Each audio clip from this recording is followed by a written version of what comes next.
diesel engines. They're loud, dirty, and unrefined, right? Well, not anymore.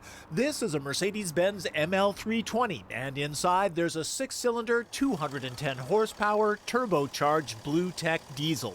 Drive this looker, and the neighbors may never suspect what's under the hood. Why buy a diesel over a standard gas engine? Two things: improved fuel economy, always a good thing, and lots of low-end torque, which is great for towing or pulling away from stoplights. That begs the question, why aren't these engines more popular? Well, it has something to do with tailpipe emissions. Folks who live in California and the states that have adopted their very strict pollution control standards have not been able to buy diesels for a long time. This engine changes that. You can get it in all 50 states.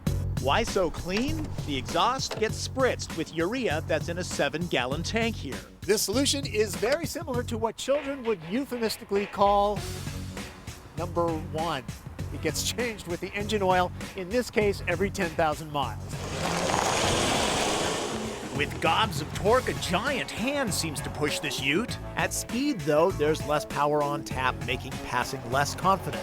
It takes an afternoon to adjust to the diesel's power band. Smooth gear changes happen with a 7-speed transmission, though again, it takes time to get used to the unusual selector. Paddle shifters offer up manual shifting. Ride firmness is adjustable. ML corners well considering it is a sport ute. After driving 400 miles in one day, I find it very quiet and comfortable while getting 26 miles to the gallon on the highway. My passenger never knew she was in a diesel.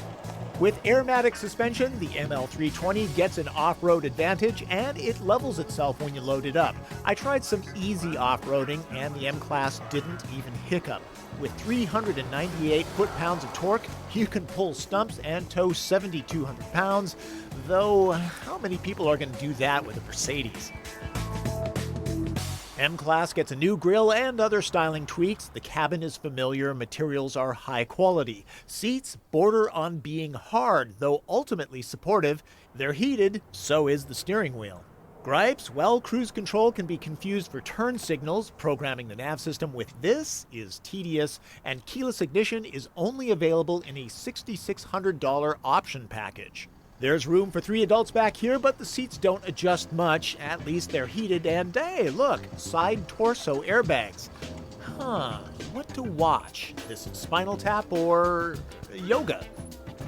Rise, rise. Motorized door. One thing you'll notice about the cargo area, it's very well trimmed. This is handy, a standard household power outlet. Not handy, BlueTEC MLs don't have spare tires. Run flat rubber here can go for 50 miles when punctured, but SUVs venture off into very remote places. The trunk is roomy. 11 packs of TP will hold a lot of camping gear. This moderately optioned tester is $58,000. Prices start at around $49,000.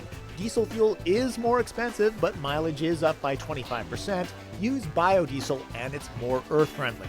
Mercedes BlueTEC proves that diesels can be number one.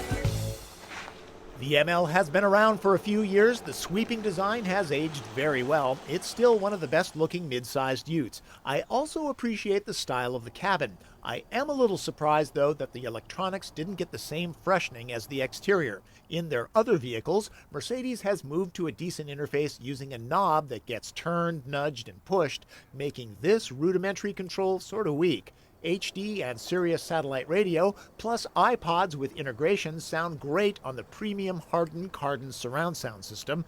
Oh, and if the driver really wants to brush up on their yoga, putting the M in park allows you to watch DVDs. That's my opinion on the Mercedes-Benz ML320 BlueTEC. If you want a longer review, go to the website www.king5.com/autos. There's also a link to my email there if you've got a question about this or any other rig. That's Drive. I'm Tom Volk.